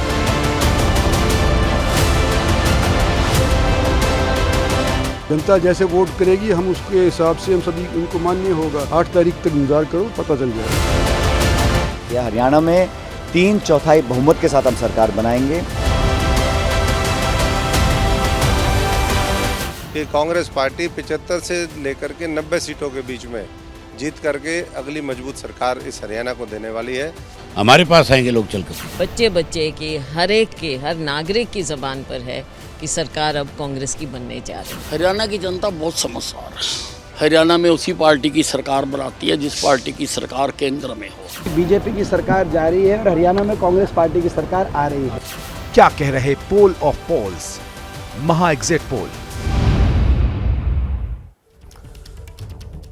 जी हाँ, तो इस महा एग्जिट पोल में मेरे साथ इस चर्चा के लिए एक पूरा पैनल मौजूद है। मेरे साथ हैं आदेश रावल, वरिष्ठ पत्रकार लोकमत के, और इसके साथ ही साथ पंकज शर्मा जी, जाने माने राजनीतिक विश्लेषक भी हमारे साथ मौजूद रहेंगे। और पैनल में है वरिष्ठ पत्रकार दिबांग। चंडीगढ़ से हमारे साथ वरिष्ठ पत्रकार बलवंत तक्षक जी भी जुड़ गए हैं। बलवंत जी, आपका भी स्वागत है। और कुछ ही देर में बीजेपी के प्रवक्ता प्रेम शुक्ला भी हमारे साथ जुड़ेंगे, और प्रेम जी भी हमारे साथ जुड़ गए हैं। प्रेम जी, आपका भी स्वागत है। तो सबसे बड़ा सवाल, सबसे पहले बात हरियाणा की ही करते हैं, क्योंकि हरियाणा में जो एग्जिट पोल, तमाम एग्जिट पोल आप देख सकते हैं अपने टेलीविजन स्क्रीन के टॉप में, आप देख सकते हैं जो टैली चल रही है उसके मुताबिक हरियाणा में कांग्रेस पूर्ण बहुमत की सरकार बनाती हुई दिख रही है। तमाम एग्जिट पोल, तमाम जो एजेंसीज हैं, जिनके जो सर्वे एजेंसीज हैं, जिनके एग्जिट पोल हम दिखा रहे हैं, वो इसी तरफ इशारा कर रहे हैं। सबसे पहली प्रतिक्रिया प्रेम जी आपकी लेंगे। प्रेम जी, क्या कहेंगे? ये जो तमाम एग्जिट पोल हरियाणा में इशारा कर रहे हैं कि हरियाणा में कांग्रेस की सरकार आ रही है।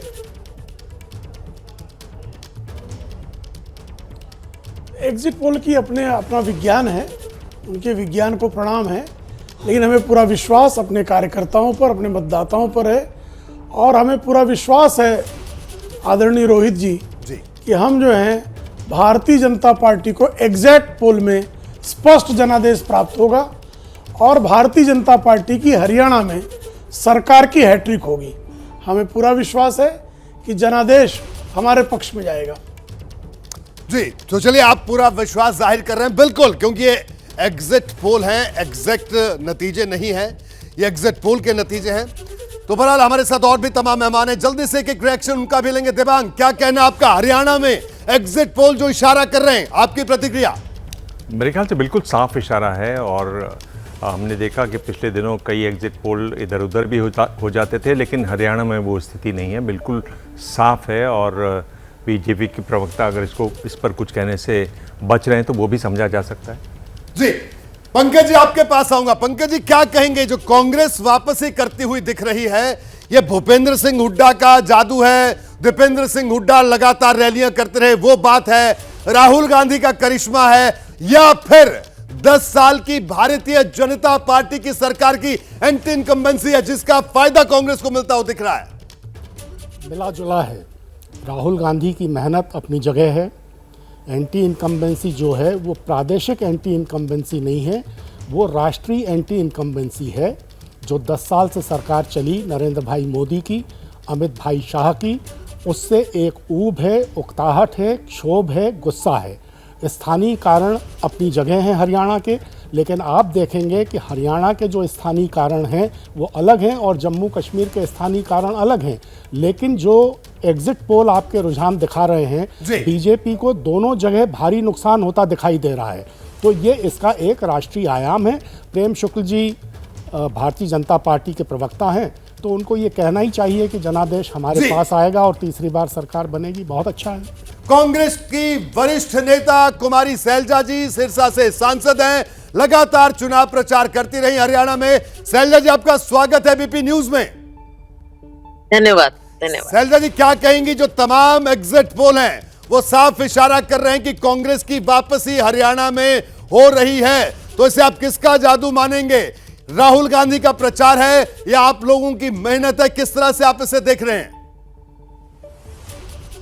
देखिए, पूरा अच्छी तरह से हमारी बहुत बढ़िया बहुमत से सरकार बनने जा रही है इसमें। और जो आप जीत की बात कर रहे हैं, मैं 3 फैक्टर्स कहूंगी और इसी ऑर्डर में। राहुल जी की मेहनत, भारतीय जनता पार्टी की एंटी इनकम्बेंसी, और फिर बाद में हम सब का जो जमीन पर कार्य था, कांग्रेस के कार्यकर्ताओं का, सबका, तो फिर वो भी है। तो मेनली जो राहुल जी ने माहौल तैयार किया है देश भर में, राज्य में उनकी यात्रा रही और जो एक नई ऊर्जा आई, लोगों में एक विश्वास पैदा हुआ। और भाजपा का जो 10 साल का काम था, एंटी इनकम्बेंसी एक जगह होती है, लेकिन उसके साथ साथ मैं ये भी कहूंगी कि हर तरह से, चाहे आप शहर में जाएं, गांव में जाएं, तो कुछ नजर नहीं आया और कोई कनेक्ट नहीं था लोगों से। जी सैलजा जी, मेरा अगला सवाल वही है जो आपसे इस चुनाव में सबसे ज्यादा वो सवाल किया गया, और अब तो वो सवाल और ज्यादा मौजूद हो जाता है कि हरियाणा का मुख्यमंत्री कौन बनेगा? देखिए, इसमें सैलजा तो कुछ कह नहीं सकती, ये तो हमारी हाईकमांड ही तय करेगी। हमारी सीएलपी की मीटिंग होती है, उसमें प्रस्ताव होते हैं, फिर उसके बाद हाईकमांड के पास जाता है मामला। ये एक परंपरा है कांग्रेस पार्टी की, और फिर उसमें फैसला हाईकमांड करती है फाइनल। ठीक है, ये परंपरा, एक प्रक्रिया आपने बताई, जाहिर सी बात है। तो इस प्रक्रिया में जो नाम गुजरेंगे, पूरा देश जानना चाह रहा है, आपके तमाम समर्थक हरियाणा में हैं, आपके कार्यकर्ता हैं, सब जानना चाह रहे हैं, कुमारी सैलजा का नाम भी इस प्रक्रिया में होगा? ये तो हाईकमांड तय करेगा ना, हाईकमांड तय करेगा किसका नाम आएगा और किस पर वो फैसला देंगे। लेकिन सैलजा जी, दावेदारी तो पूरी है ना, क्योंकि हरियाणा में महिला मुख्यमंत्री, लगातार ये एक विमर्श भी बना है पिछले दिनों में। ऐसा है कि मीडिया में ना ये कुछ शब्द हो जाते हैं, तो उन शब्दों में एक दावेदारी भी आप हमेशा डालते हैं, तो उसमें अब आप कुछ भी कहिए। कुछ लोग होते हैं जिनके नाम कंसिडरेशन में होते हैं, तो उनमें सैलजा भी एक हो सकती है। ठीक है सैलजा, लेकिन एक सवाल मैं जरूर आपसे पूछूंगा। मैं पिछले करीब 16-17 साल से हरियाणा कवर कर रहा हूं, और जब से हरियाणा कवर कर रहा हूं तब से आपका नाम इस रेस में सुन रहा हूं। तो क्या इस बार ये बाधा रेस पार हो जाएगी? ये मेरा भी सवाल है, पूरा देश ये जानना चाह रहा है। वक्त बताएगा, 3-4 दिन की बात है ना, वक्त बताएगा। लेकिन सैलजा जी, दावों की अगर बात करें, दावे तो हर तरफ से हो रहे हैं, लेकिन फिर भी एक फाइनल कमेंट आपका इसी सवाल को लेकर शैलजा जी, क्योंकि जाहिर सी बात है आप पार्टी के समर्पित कार्यकर्ता हैं, महिला हैं, तो जो तमाम क्राइटेरिया होता है जिसका जिक्र भी आप कर रही हैं उसमें भी आप शामिल हैं, लेकिन रेस में भूपेंद्र सिंह हुड्डा भी हैं और आप भी हैं। दो नाम सबसे आगे चर्चा में है शैलजा जी। ठीक है, क्योंकि आपने देखा कि सीनियर मोस्ट तो हम दो ही हैं जी, तो इस कारण दोनों का नाम आना स्वाभाविक भी है। बात करते हैं चुनाव सर्वे एजेंसी ध्रुव के एग्जिट पोल की भी हरियाणा को लेकर। देखिए जब पोल ऑफ पोल्स की अगर बात करें, दैनिक भास्कर की बात करें, आप देखिए दैनिक भास्कर 15 से 29 सीट भारतीय जनता पार्टी, 44 से 54 सीट कांग्रेस, इसके अलावा आईएनएलडी 1 से 5 और अन्य 6 से 9।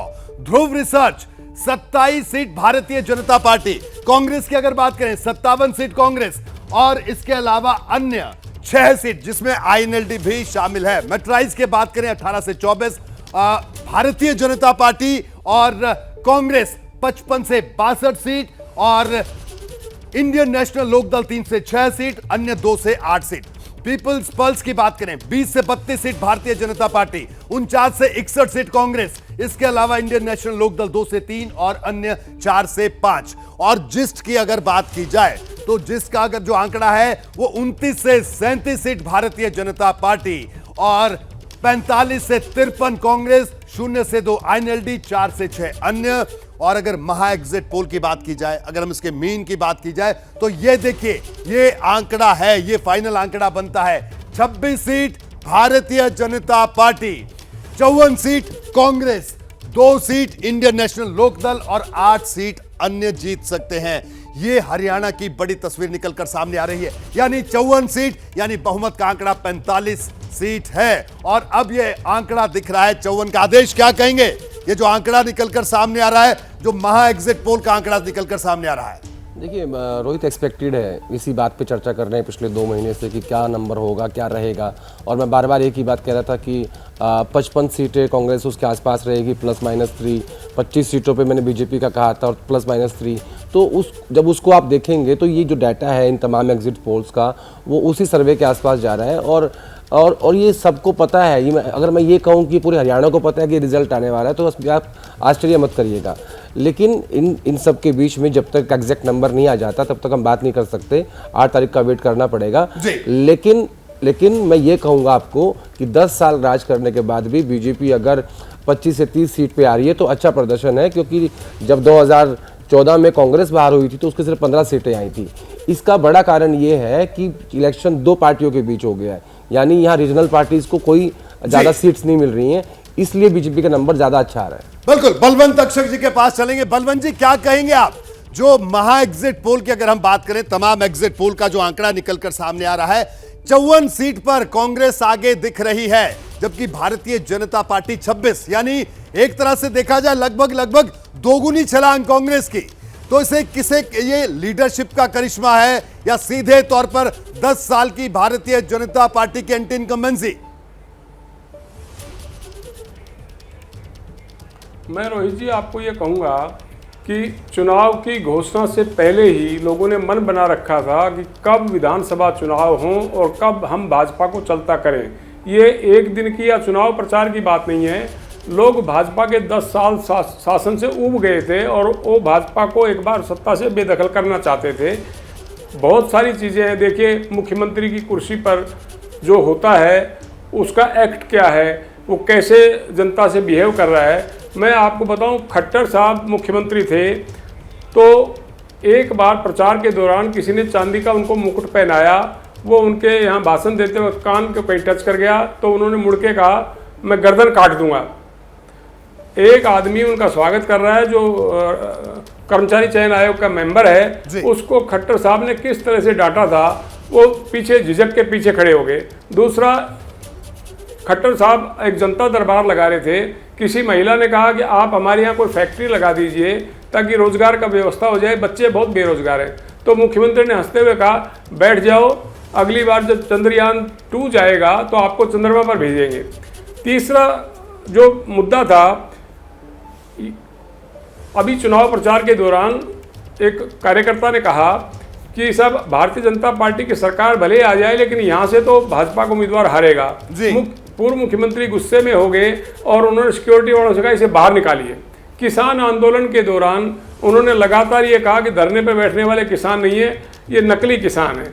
तो दूसरी तरफ आप देखेंगे भूपेंद्र सिंह हुड्डा का 10 साल का जो राज था, लोगों ने 10 साल के बाद उनको सत्ता से तो हटा दिया रोहित जी, लेकिन मुझे ध्यान है कि पानीपत में प्रचार के दौरान किसी युवक ने माला डालने के लिए हाथ आगे बढ़ाया, हुड्डा साहब ने अपनी गर्दन आगे बढ़ाई रथ से और उन्होंने उन पर हमला किया। हुड्डा साहब ने पुलिस से कहा कि इसको गिरफ्तार करने की जरूरत नहीं, इस पर मुकदमा दर्ज करने की जरूरत नहीं, हो सकता है किसी परेशानी में वो गुस्सा निकल गया होगा। तो मैं कहता हूँ हुड्डा साहब ने 10 साल में किसी व्यक्ति से इस तरह की बात नहीं की कि उसको अपमानित किया हो या उसका कोई नुकसान किया हो।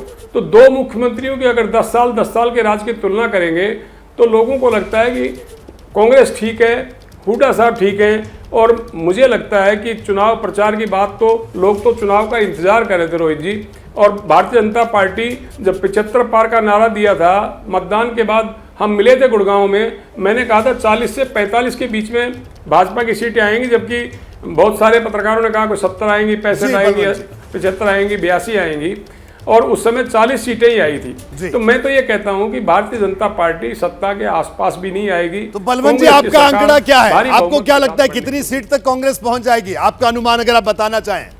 मैं एग्जिट पोल के तरफ मैं आपको बताना चाहता हूँ 60 से ऊपर सीटें होंगी कांग्रेस की। चलिए 60 से ऊपर सीटें। मैं एक बार प्रेम और एक और आपको बता दूं जी, बलवंत जी अपनी बात पूरी कीजिए। जो हरियाणा सरकार की जो खुफिया विभाग की रिपोर्ट है उसमें कांग्रेस को 64 सीटें दी हैं और भारतीय जनता पार्टी को 20 से 22 के आसपास सीटें दी हैं। बाकी दूसरी पार्टियों में जो बटेंगी, जननायक जनता पार्टी को मुझे नहीं लगता कोई खाता खुलेगा, बसपा का इस बार खाता खुलेगा, 90 सीटों पर लड़ रही आम आदमी पार्टी का भी खाता नहीं खुलेगा, कुछ निर्दलीय आएंगे, कुछ इंडियन नेशनल लोकदल के विधायक चुने जाएंगे। और ये एक और इस चुनाव में जो बड़ी बात थी रोहित जी, ये चुनाव होना तो चाहिए था भारतीय जनता पार्टी वर्सेस अदर्स जी, लेकिन चुनाव था कांग्रेस वर्सेस अदर्स। आपने सुना हो तो गोपाल कांडा ने यह कहा कि चुनाव के बाद हम हलोपा, इंडियन नेशनल लोकदल और बीएसपी के जितने भी विधायक आएंगे हम भारतीय जनता पार्टी की सरकार बनाएंगे।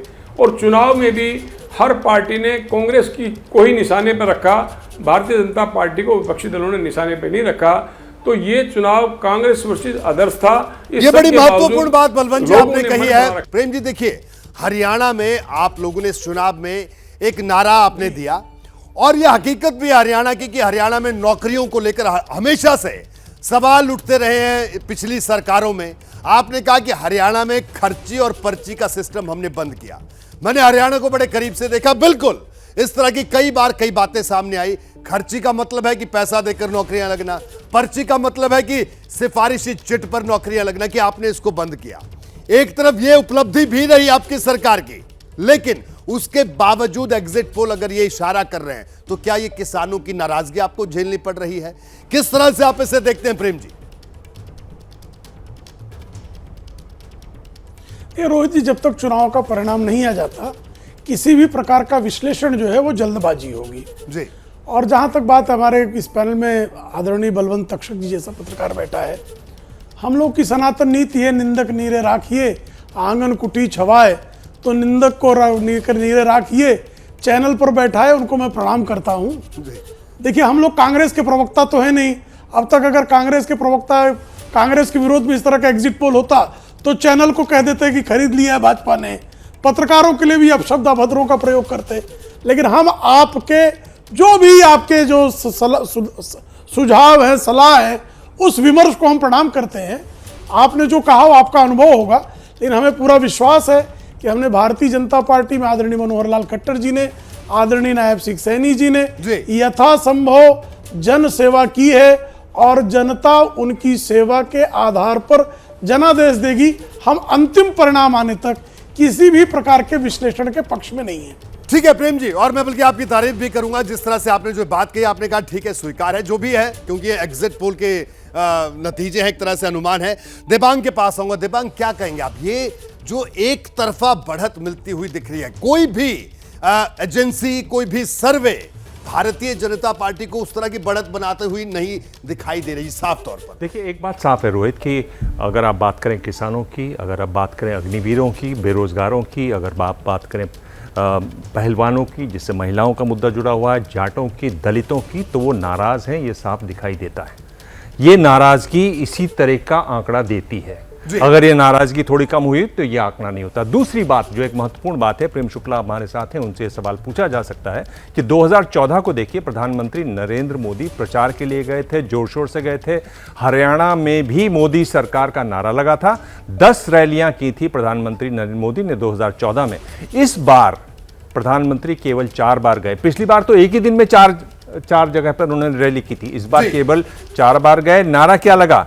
भरोसा दिल से बीजेपी फिर से। मोदी जी का नाम वहां गायब रहा। बड़े पोस्टरों में जहां हमने देखा कि मुख्यमंत्रियों के चेहरा नहीं दिखाई देता था, यहां मोदी जी हाशिए पर दिखाई दिए। जहां तक पोस्टरों की बात है, मैं ये सवाल पूछ रहा हूं कि क्या बीजेपी को एहसास था कि ये हार होने वाली है, इसलिए मोदी जी का चेहरा ज़्यादा न इस्तेमाल किया जाए, या कहीं ऐसा है कि बीजेपी में कोई अंदरूनी बड़े परिवर्तन हो रहे हैं, उसका एक संकेत है? क्योंकि अब बड़ा चुनाव आने वाला है महाराष्ट्र में, वहां पर क्या होने वाला है?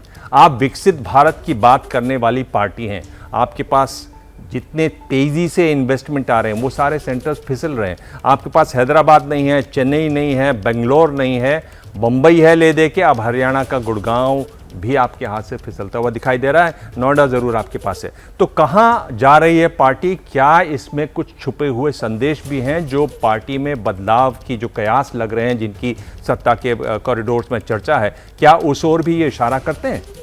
जी, यह बड़ी बात आपने दिमाग की, क्योंकि इसका एक मतलब ये सवाल भी उठना बड़ा लाजमी है। मैं आदेश आपके पास आऊंगा। आदेश, हरियाणा को लेकर जिस तरह से अभी हम चर्चा कर रहे हैं, ये तमाम जो एग्जिट पोल के आंकड़ा सामने आया है। आदेश, एक तरफ किसान, अग्निवीर, देबांग ने भी जिनका जिक्र किया, या बलवंत जी बता रहे थे, लेकिन भारतीय जनता पार्टी का जो हरियाणा में कैडर था, देखिए 14 और 19 की बात करें, 10 साल हरियाणा की सत्ता में अगर कोई पार्टी काबिज रहती है तो जाहिर सी बात है कि संगठन भी होगा, लेकिन क्या वो कार्यकर्ता उस तरह से जुटा आपको दिखा इलेक्शन में? क्योंकि अमूमन हरियाणा में कहा जाता नहीं, किसी की सरकार आती, किसी को किसी सरकार से कोई काम हो या ना हो, आदमी इतना जरूर कहता कि भाई स्वाद आ रहा है, कि कार्यकर्ताओं को स्वाद नहीं आया।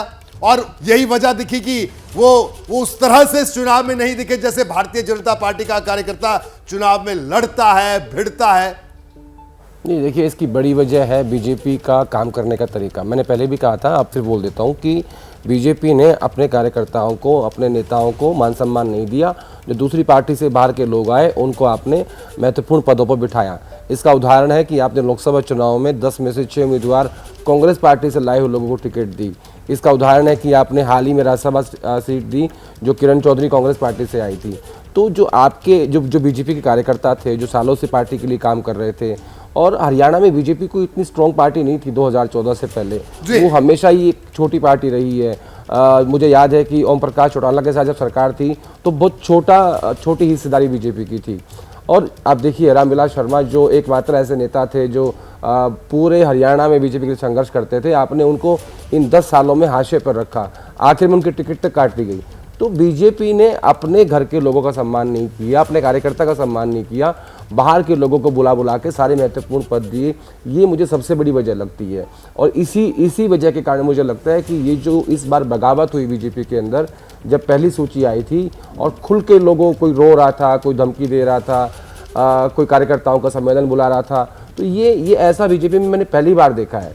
इसका एक कारण मैं ये भी कहूँगा कि क्योंकि बीजेपी सेंट्रल लीडरशिप थोड़ी कमज़ोर हुई है, इसलिए भी ऐसे बगावत देखने को मिली है। लेकिन बीजेपी को अपने कार्यकर्ता का, अपने नेता का सम्मान करना चाहिए था अगर उसे वापस तीसरी बार सरकार हरियाणा में बनानी थी तो। बलवंत जी, सवाल आपसे, जो आदेश भी बात कह रहे थे कि हरियाणा में बीजेपी ने 14-19 में सरकार बनाई, करिश्मा करके दिखाया, इसमें कोई इनकार नहीं कर सकता। लेकिन बाहर से जो नेता आए और जो बीजेपी के ऑर्गेनिक नेता थे, उनको तवज्जो नहीं मिल पाई। और देखिए, मैं बलवंत जी, आप एक बड़ी खास बात है, आज हम हरियाणा में अगर कांग्रेस की सरकार आती है तो हम सिर्फ 2 नाम की चर्चा कर रहे हैं कि हुड्डा और सैलजा में से कौन मुख्यमंत्री बन सकता है, कौन बड़ा दावेदार बन सकता है। सारे दावेदार तो बीजेपी अपने यहां ले आई, कुलदीप बिश्नोई, अब अगर हम बात करें, इसके अलावा राव इंद्रजीत, विजेंद्र सिंह भी यहीं आगे थे, हालांकि अभी वो चले गए। और इसके अलावा किरण चौधरी, यानी कांग्रेस की जितनी गुटबाजी थी वो बीजेपी अपने साथ ले आई। और ये इतने बड़े नेता थे कि अकेले आने वाले में से नहीं थे, इनके साथ और भी लोग आए। और ऐसे में बीजेपी के जो अपने कार्यकर्ता थे, जिन्हें कहा जाए कि इनके जो मातृ संस्था से निकले हुए लोग थे, वो दरकिनार हुए। क्या आप इसे भी इस तरह से भी देखा जा सकता है बलवंत जी? देखिए रोहित जी, मुख्यमंत्री की जहाँ तक बात है, इसमें कोई शक नहीं कि हुड्डा साहब मुख्यमंत्री पद की शपथ लेंगे। 8 तारीख को रिजल्ट आएगा, 10 तारीख तक शायद विधायक दल की मीटिंग होकर और नेता चुन लिया जाएगा। यहाँ से जो प्रस्ताव पारित होगा, कांग्रेस हाईकमान को मुझे नहीं लगता कि हुड्डा साहब को नज़रअंदाज करेंगे, क्योंकि महाराष्ट्र के चुनाव आने हैं और उससे एक इस तरह का संदेश नहीं जाना चाहिए कि किसी के नेतृत्व में चुनाव हों और उसको दरकिनार कर दिया जाए। पहली बात तो ये है। दूसरी, अभी प्रेम शुक्ला जी ने कहा कि खट्टर साहब ने सेवा की है, नायब सिंह सैनी साहब ने सेवा की है और उस सेवा के बदले में भारतीय जनता पार्टी फिर सत्ता में आएगी। तो मैं कहता हूँ कि भाजपा की सरकार ने किसानों की सेवा की है, पहलवानों की खूब सेवा की है, जवानों की खूब सेवा की है, सरपंचों की खूब सेवा की है, आंगनबाड़ी वर्करों की खूब सेवा की है, और ये सब उस सेवा के बदले भाजपा को इस चुनाव में मेवा देंगे। दूसरी, आदेश रावल साहब ने कहा, मैं कहता हूं अगर सेवा की है 10 साल तक, तो क्या अपने उम्मीदवार भी तैयार नहीं कर पाए? अगर भाजपा ने सेवा की होती तो निश्चित तौर पे उसके छोटे से छोटे कार्यकर्ता को सिर आंखों पर बैठाते लोग। नवीन जिंदल से कहा कि आप पार्टी ज्वाइन करो, हम आपको टिकट दे रहे हैं, वो पार्टी बाद में ज्वाइन करता है, टिकट उसको पहले मिलती है। रणजीत चौटाला से कहा कि आप आज़ाद विधायक है, पार्टी ज्वाइन कीजिए, हम आपको टिकट देते हैं, टिकट दिए, वो हार गए। अशोक तंवर साहब से कहा आप पार्टी में आ जाइए, हम आपको टिकट देते हैं, तंवर साहब हार गए। और उससे पहले की अगर बात करें तो चौधरी धर्मवीर कांग्रेस में मंत्री होते थे, राव इंद्रजीत सिंह कांग्रेस के मंत्री होते थे। इनके पास अपना उम्मीदवार कौन सा है? कोई इनके पास 10 साल में सत्ता में रहने के बावजूद भी अगर कोई पार्टी अपने उम्मीदवार नहीं ले पाए, उधार के उम्मीदवारों से चुनाव लड़े। दूसरी एक, रोहित जी मैं आपको और बात कहूँ, भारतीय जनता पार्टी ने पहली बार 2014 में अपने बलबूते सरकार बनाई। वो सरकार बनी प्रधानमंत्री नरेंद्र मोदी जी के नाम पर। उसके बाद हरियाणा में ग्राफ देखिए कि 47 से अगले चुनाव में 40 आ गई और 10 लोकसभा में से 5 हार गई। और अब लगातार ग्राफ भाजपा का मैं जो देख रहा हूँ लोगों की नाराजगी की वजह से गिरा है। तो सत्ता में आने की तो बात ही नहीं है। लेकिन जो प्रेम शुक्ला जी कह रहे हैं कि एक मतलब कांग्रेस का प्रवक्ता की जो बात करें, मैं तो अपने मन की बात कह रहा हूँ। पिछले 40 साल से मैं हरियाणा की राजनीति में देख रहा हूँ। भारतीय जनता पार्टी आए तो हमें तो खुशी होगी, हम तो शुक्ला जी को मुबारकबाद देंगे। लेकिन मेरा ये मानना है कि भारतीय जनता पार्टी तीसरी बार सत्ता में इसलिए भी नहीं आएगी कि हरियाणा का इतिहास ही नहीं है। थोड़ा सा और उदाहरण दूं तो हरियाणा में 1968 में बंसीलाल जी चीफ मिनिस्टर बने, उसके बाद 72 में बहुमत के साथ आए और तीसरी बार जब कांग्रेस चुनाव में गई तो 3 सीटें आई थी 1977 में। उसके बाद ओम प्रकाश चौटाला साहब बंसीलाल जी की सरकार को गिना के चीफ मिनिस्टर बने 1999 में, 2000 में बहुमत के साथ आए। तीसरी बार उनके पास 2 सीटें आई। आपका कहना है कि इतिहास भी ऐसा नहीं रहा है और जो तमाम बातें आपने कही वो भी अपने आप में कई सवाल खड़े करते हैं। जल्दी से प्रेम जी आपका एक और रिएक्शन लेना चाहूंगा। प्रेम जी, जो सवाल उठ रहा है कि अपने कार्यकर्ताओं की अनदेखी वहां पर हुई और इसका खामियाजा भी भारतीय जनता पार्टी को भुगतना पड़ सकता है अगर ये अनुमान नतीजों में भी परिवर्तित होते हैं।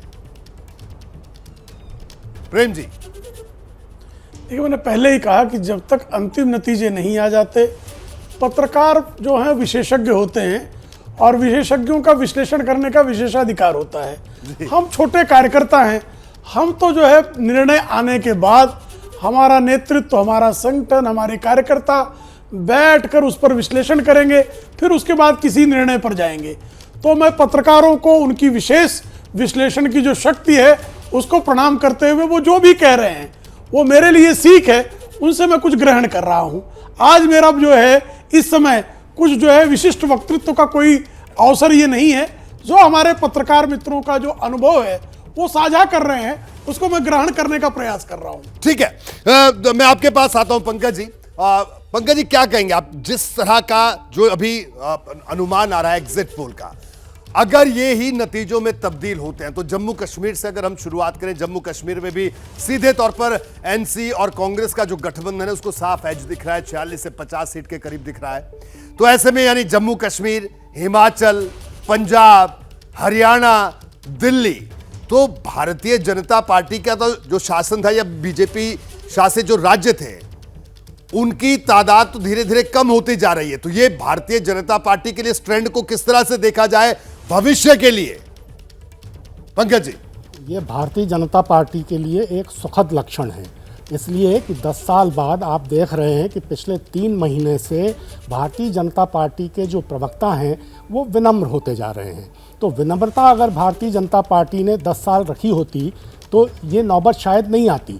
आने वाले जितने भी राज्यों के चुनाव होंगे उनमें अब भारतीय जनता पार्टी को इसी वजह से हार का मुंह देखना पड़ेगा। अब आप देखिए कि एक उत्तर प्रदेश को छोड़ दें जहां योगी आदित्यनाथ की थोड़ी स्वायत्त सरकार है, तो कौन सा प्रदेश ऐसा है जहां मुख्यमंत्री की सरकार है? तो ये जो जनादेश हरियाणा में आता दिखाई दे रहा है ये मनोहर लाल खट्टर या नायब सिंह सैनी के खिलाफ नहीं है, ये नरेंद्र भाई मोदी और अमित भाई शाह के खिलाफ है। ये जनादेश भारतीय जनता पार्टी के केंद्रीय नेतृत्व के खिलाफ है। इस बात को समझने की जरूरत है। ठीक है, मैं दिबांग आपके पास आऊंगा। दिबांग, क्या कहेंगे जो बात पंकज जी कह रहे हैं? अब अपने आप में एक बड़ा सवाल ये उठ रहा है दिबांग कि इन तमाम राज्यों का मैंने जिक्र किया जो बीजेपी के हाथ से एक एक करके निकलते गए। हरियाणा की जहां तक हम बात करें तो इससे हरियाणा में क्या कहा जाए कि मनोहर लाल खट्टर, आपने उनको 9.5 साल मुख्यमंत्री रखा और ठीक चंद महीने पहले नायब सिंह सैनी साहब को ले आए कि साहब इससे एंटी इनकम्बेंसी दूर हो जाएगी। ये फॉर्मूला शायद कहीं दूसरे राज्यों में सफल हुआ हो, लेकिन हरियाणा में तो औंधे मुंह गिरते हुए दिख रहा है फॉर्मूला। तो ये जो है ये एंटी इनकम्बेंसी मनोहर लाल खट्टर के खिलाफ थी या ये एंटी इनकम्बेंसी 10 साल का बीजेपी का शासन था उसके खिलाफ थी या स्थानीय मुद्दे हावी रहे? क्या कहेंगे आप? देखिए, जिन वर्गों का मैंने नाम लिया सभी वर्ग उनसे एक तरीके से नाराज रहे।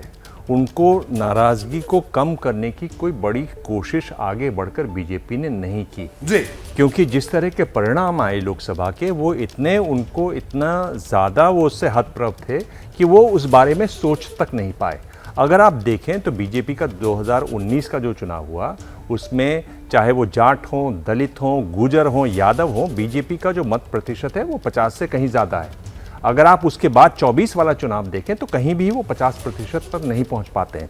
आज बीजेपी की स्थिति क्या है? आप देखिए, जिस तरह के परिणाम आ रहे हैं उससे साफ हो जाएगा कि बीजेपी को सबसे ज़्यादा जो वोट मिले जो उनका ट्रेडिशनल एक तरीके से वोट बैंक है, यानी पंजाबी और अपर कास्ट, इसके अलावा बीजेपी को कहीं भी 50% से ज़्यादा नहीं दिखाई देता। एक बात तो ये इसमें साफ दिखाई देती है। दूसरी एक बहुत इंटरेस्टिंग बात है रोहित, कि जो अभी कह रहे थे कि बाहरी लोग, यानी पिछले लोकसभा चुनाव में चाहे वो गृह मंत्री जी हों चाहे और दूसरे मंत्री हों, मैं सबसे यही सवाल पूछता था कि ये जो वॉशिंग मशीन की बात है आप इससे क्यों नहीं बच पाते हैं? बोले नहीं, हमारे स्थानीय नेता हमसे बोलते हैं, तरह तरह से जवाब देते थे लेकिन जवाब नहीं बन पा रहा था। उसका जवाब नहीं है इनके पास अभी भी।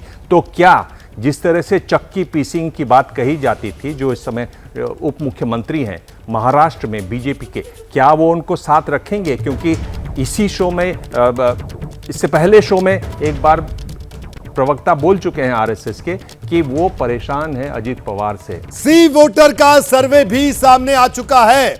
भारतीय जनता पार्टी को सी वोटर के मुताबिक बीजेपी की अगर बात करें 20 सीट का अनुमान सी वोटर बता रहा है। कांग्रेस को 50 से 58 सीटों का अनुमान, बीजेपी को 20 से 28 सीटों का अनुमान सी वोटर के सर्वे के मुताबिक। हरियाणा को लेकर सी वोटर का एग्जिट पोल इस वक्त आपके सामने है। 50 से 58 सीटों का अनुमान कांग्रेस, यानी कांग्रेस साफ तौर पर पूर्ण बहुमत की सरकार बनाती हुई दिखाई दे रही है सी वोटर के एग्जिट पोल के मुताबिक। तो लगातार अब तक जितने भी एग्जिट पोल आए हरियाणा को लेकर सबने कांग्रेस को स्पष्ट बहुमत, पूर्ण बहुमत दिखाया है। ये एग्जिट पोल है और 8 तारीख की अगर हम बात करें तो 8 तारीख को एग्जैक्ट नतीजे भी आएंगे, वो सबसे तेज आप एबीपी न्यूज पर देखिएगा। तो बहरहाल हरियाणा की बात हुई, लेकिन अब बात जम्मू कश्मीर की कर लेते हैं। जम्मू कश्मीर में किस तरह की तस्वीर उभर कर सामने आ रही है, किस तरह से तमाम जो एग्जिट पोल है वो क्या इशारा कर रहे हैं, क्या अनुमान लगा रहे हैं, आइए वो भी देख लेते हैं। सी वोटर की बात करें, भारतीय जनता पार्टी 27 से 32 सीट का अनुमान। देखिए बड़ा आंकड़ा 27 से 32। कांग्रेस की बात करें 40 से 48 सीट कांग्रेस को मिलती हुई दिख रही है। सी वोटर के सर्वे के मुताबिक जो अनुमान है, पीडीपी 6 से 12 सीट और अन्य की बात करें तो 6 से 11 सीट। यहां पर भी बहुमत का अगर आंकड़े की बात करें 45। और देखिए कांग्रेस 40 से 48 सीट मिलती हुई दिख रही है सी वोटर के मुताबिक। पीपल्स पल्स की अगर बात करें, बीजेपी 23 से 27। पीपल्स पल्स और मेट्राइज की अगर बात करें तो देखिए बिल्कुल बराबर आंकड़ा दोनों का, 23 से 27 बीजेपी, मेट्राइज भी दे रहा और पीपल्स पल्स भी। 46 से 50 कांग्रेस और 7 से 11 पीडीपी और 5 से 6 अन्य। यानी सीधे तौर पर यहां पर भी सीधी बढ़त दिख रही है एनसी और कांग्रेस के गठबंधन को। अगर महा एग्जिट पोल की बात करें तो आप देखिए महा एग्जिट पोल क्या इशारा कर रहा है, 26 सीट भारतीय जनता पार्टी, और अगर कांग्रेस की बात करें तो 47 सीट कांग्रेस, यानी बहुमत से 2 सीट ज्यादा। दिबांग क्या कहेंगे आप? 47 सीट बहुमत से 2 ज्यादा जम्मू कश्मीर में भी मिलती हुई दिख रही है। जम्मू कश्मीर में की अगर बात करें, यहां की राजनीति में कई प्रयोग हुए और यहां यह कहा गया कि अब हवा बदल रही है, तमाम चीजें बदल रही है। क्या कहेंगे आप? लेकिन सवाल यह भी है 2 सीट ज्यादा सिर्फ बहुमत से, यानी अगर यह आंकड़ा 3-4 सीटें इधर उधर होती हैं तो यहां पर कुछ भी हो सकता है। दिबांग, मुझे लगता है, देखिए रोहित, ये मार्जिन ऑफ एरर में है, यानी ये हो सकता है, बहुत संभव है कि वहां पर हंग असेंबली हो। अगर थोड़ा भी आंकड़ा इधर उधर होता है तो वह हंग असेंबली हो जाती है। तो इसमें मुझे लगता है जो कमजोर कड़ी है, आप कांग्रेस बोल रहे हैं, कांग्रेस प्लस जो है, यानी एनसी भी है उसमें शामिल, मुझे लगता है कांग्रेस इसमें कहीं ना कहीं कमजोर कड़ी रही। जिस तरह से उनको अपना चुनाव प्रचार करना चाहिए था, उम्मीदवार खड़े करने चाहिए थे, जिस तरह के मुद्दे थे उनके पास, कांग्रेस फिर वो पुरानी कांग्रेस जो भूली भटकी कांग्रेस उस तरह से दिखाई दी। वरना उनको इतना मौका था कि वो अच्छी खासी, जिस तरह से हरियाणा वाली बात तो नहीं कहूँगा, लेकिन बहुत मजबूत स्थिति में हो सकती थी। यहाँ जो एनसी की जो सीटें हैं, नेशनल कॉन्फ्रेंस की जो सीटें हैं, जो वैली की सीटें हैं, मेरे ख्याल से उनका प्रदर्शन, यहाँ हम पूरा दोनों को जोड़ के दिखा रहे हैं, उनका प्रदर्शन अगर आप देखेंगे तो कहीं ज्यादा अच्छा होगा। दिबांग ये बताइए, पीडीपी साथ आ जाएगी? क्योंकि अभी गठबंधन बयान भी आया है। जी हाँ, ये तो अब बयान ही आ गया है। पीडीपी जाहिर है वो बीजेपी के साथ, गुपकार सरकार, बिल्कुल बिल्कुल वो कहीं भी साथ नहीं दिखाई देना चाहते बीजेपी के, क्योंकि बीजेपी के प्रति गुस्सा है। जम्मू क्षेत्र में भी जो धारा 377 है, अलग वजहों से बीजेपी के प्रति गुस्सा है। तो एक तरीके से पीडीपी ने साफ कर दिया कि वो समर्थन करेंगे। पहले भी वो इस ओर इशारा कर रहे थे, बातचीत को तैयार नहीं थे, लेकिन एक वो तिरछापन, आप जानते हैं, अपने महबूबा मुफ्ती से कई बार बात की होगी, तो एक वो रहता है, वो चीज़ अभी भी दिखाई देती है। और मुझे लगता है कि वो अगर कमी पड़ती है तो वो जरूर उसमें मदद करेंगी। जी पंकज जी, क्या कहेंगे? जम्मू कश्मीर की अगर बात करें, यहां पर भी कांग्रेस थोड़ी कमजोर जरूर दिख रही है, जो दिबांग ने भी जिसका जिक्र किया, लेकिन फिर भी बहुमत के करीब, यानी 2 सीट ज्यादा, लेकिन यहां पर थोड़ी जरूरत पड़ सकती है इधर उधर की। नहीं, जम्मू कश्मीर में कांग्रेस कमजोर नहीं दिख रही है, जम्मू रीजन में भी कांग्रेस कमजोर नहीं दिख रही है। दरअसल भारतीय जनता पार्टी कमजोर है। आप देखिए कि जम्मू रीजन में सीटों की संख्या बढ़ी, लेकिन उस अनुपात में भारतीय जनता पार्टी को मिलने वाली सीटों की संख्या नहीं बढ़ रही है एग्जिट पोल्स के मुताबिक।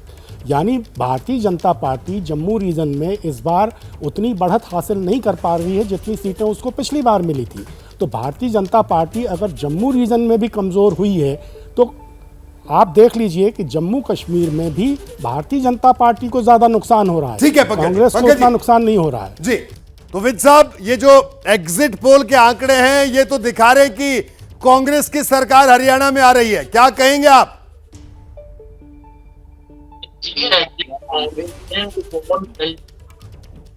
अभी तो इलेक्शन कमीशन ने पूरा परसेंटेज डिक्लेयर नहीं किया है कि कितने परसेंट मत पड़ा, और मैं भी चुनाव में हूँ, मैंने भी चुनाव लड़ा है, और जो मेरे पास फीडबैक है और जो अम्बाला छावनी में जनता का माहौल है उसको देखकर मैं दावे से कह सकता हूँ कि 8 तारीख को भारतीय जनता पार्टी हरियाणा में सरकार बना।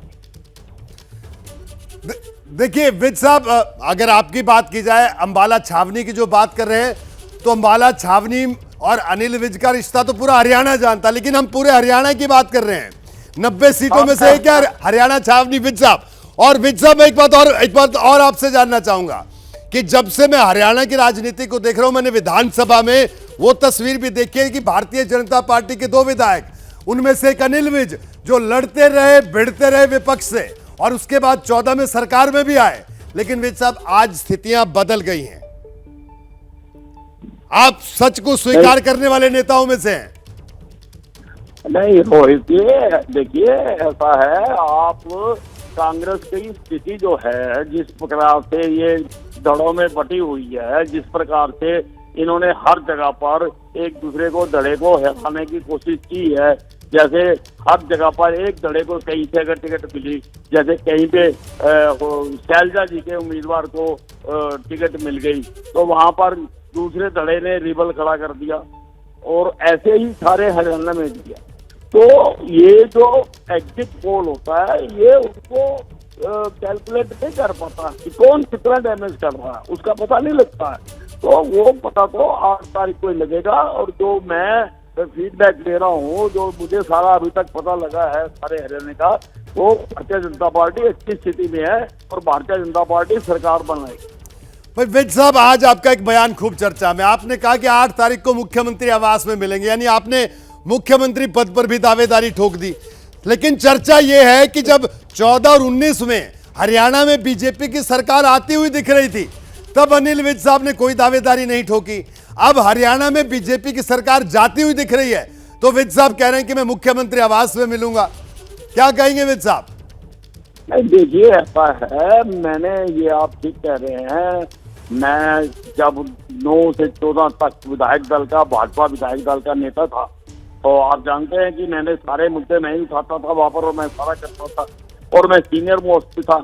मैंने कभी पार्टी से आज तक कभी कुछ नहीं मांगा, और ना मैंने कभी पार्टी को कुछ कहा। 2014 में भी मैं सीनियर मोस्ट था, मैंने तब भी नहीं कहा। और लेकिन अब जब अदला बदली हुई जी, मनोहर लाल जी को हटाकर नायब सैनिक को बनाया गया, मैंने तब भी नहीं मांगा। लेकिन उसके बाद सारे प्रदेश में एक चर्चा चली कि अगर नायब सैनिक बन सकता है तो अनिल विज क्यों नहीं। तो उसका हमारे कुछ लोगों ने जवाब दे दिया कि नहीं, अनिल विज तो बनना नहीं सकता। तो मैंने वो जो बात थी उसको क्लियर किया कि अगर पार्टी मुझको बनाएगी तो मैं ये दायित्व स्वीकार करूंगा। पार्टी ने आज तक 2 दायित्व दिए राहुल जी, मैंने उसको स्वीकार किया है, तो मैं इसको भी स्वीकार करूंगा और इसको बखूबी निभाऊंगा। विज साहब, आखिरी सवाल, विज साहब दिल पर हाथ रख के कहिए, कितनी उम्मीद है, कितनी सीटों की उम्मीद है? आपका एग्जिट पोल क्या कहता है? क्योंकि मैंने देखा विज साहब झूठ कम बोलते हैं या ना के बराबर बोलते हैं। बोलता ही नहीं हूँ, कम नहीं हूँ जी। थोड़ा सा अभी और हम सारा पता कर रहे हैं, और मुझे लगता है कि बीजेपी सरकार बनाएगी। चलिए विज साहब, आपका बहुत बहुत शुक्रिया बीपी न्यूज से जुड़ने के लिए। जल्दी से फाइनल रिएक्शन लूंगा। आदर्श, क्या कहेंगे आप? विज साहब को आपने सुना, कुमारी शैलजा को आपने सुना, हर पहलू पर हमने चर्चा की, विश्लेषण किया। क्या आप पाते हैं आदर्श की आदेश कि हरियाणा में सबसे ज्यादा डेंट बीजेपी को किस बेल्ट में लगा, किस मुद्दे ने किया? मुझे लगता है सबसे ज्यादा नुकसान जीटी रोड बेल्ट में हुआ है, जो खासतौर पर समालका से पानीपत और करनाल, कुरुक्षेत्र, यमुनानगर, अंबाला, पंचकुला, ये जो बेल्ट है जहाँ पे 10 साल बीजेपी ने राज किया और जिसे गैर जाट बेल्ट माना जाता था, ये उनकी सबसे मजबूत कड़ी थी। लेकिन वहाँ सबसे ज़्यादा नुकसान इस बार इनको हुआ है। लेकिन इसके साथ ही फरीदाबाद बेल्ट में और अहिरवाल बेल्ट में बीजेपी को फायदा होगा, ऐसा मुझे लगता है। उसका जो नुकसान वहाँ पे उन्होंने कवर अप कर लिया है जी। तो मुझे ऐसा लग रहा है कि जो बीजेपी का कोर वोट बैंक था 10 साल का, जिसको गैर जाट वोट बैंक कहा जाता था, उसको बीजेपी ने अच्छे से टैकल नहीं किया इन 10 सालों में, और खासकर इन आखिरी के 5 सालों में। इसलिए उस क्षेत्र में ज़्यादा नुकसान हो रहा है।